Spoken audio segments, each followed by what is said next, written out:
Hey horse lovers, Vanna and I want to talk to you a little bit about clarity.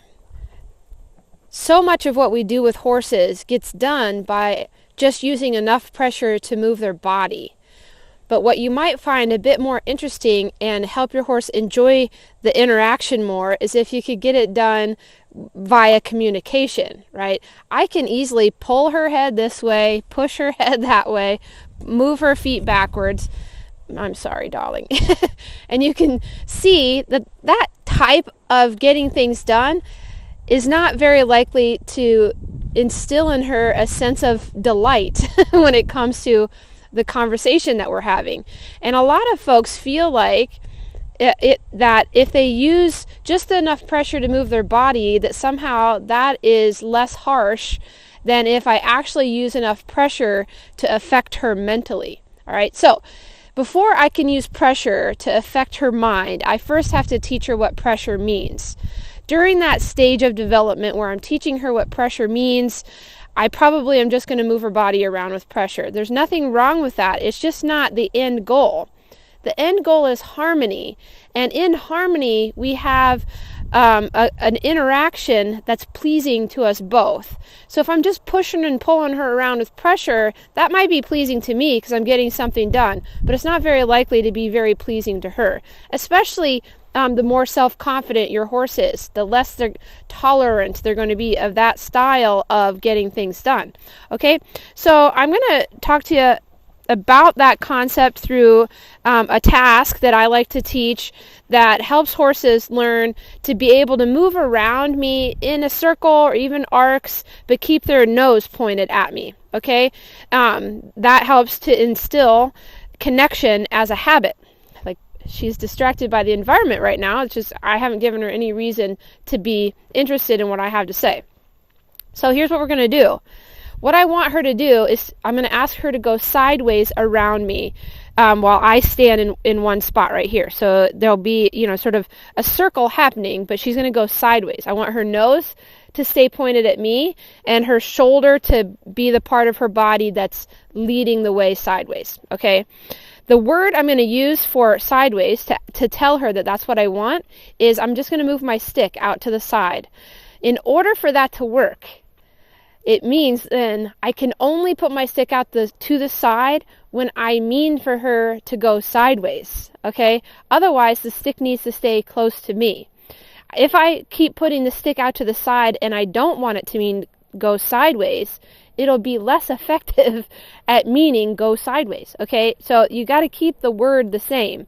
The word for sideways when I am on the ground is I'm going to put my stick out to the side. What kind of sideways is going to be clarified by what I do with my other hand, okay?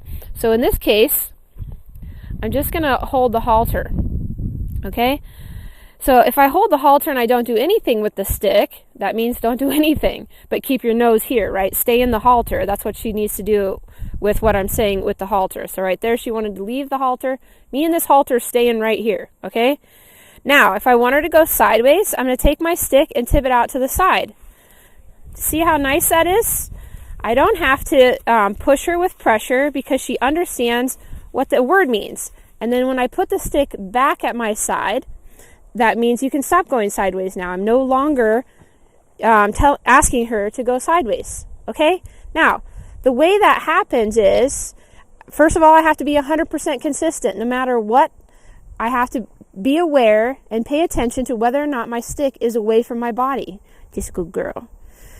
If it isn't, then she shouldn't have any thoughts about going sideways. If it is, some part of her should be thinking about going sideways.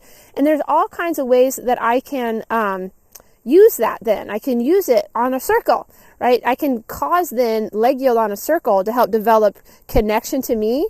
And then the little bit of sideways in her body will help her find her balance and help her be relaxed on the circle. So I get connection and relaxation by responsiveness to me putting my stick out to the side, not forward. Now, here she's not doing it. I want to affect her emotionally so that when I ask her the next time, I'm less likely to have to use pressure. That was perfect because I needed to show you that, okay? Watch the video back. When I tap her on the shoulder, if you, hopefully you might even be able to hear it. She went, "Hoo," right? And she looked unhappy about that event. Pressure is meant to be uncomfortable, not just to teach her to move her body around. I need to affect her emotionally in order to encourage responsiveness. So let's try it again. Ta-da! So now I don't need to tap her again. My stick goes back here. It means you can stop now. Okay, let's try it on the other side. I'm going to hold here, stick out to the side. Nice. And when she's doing the right thing, I have a happy feeling, right? A joyful feeling. Good girl. Good girl. I can bridge her with my words, good girl. You can click if you want to. Add a little positive reinforcement there to continue to build her desire to want to do those things. Okay? So be consistent with your language. And when you use pressure in this context, make sure that it's affecting them mentally, not just moving their body. I hope you found that helpful.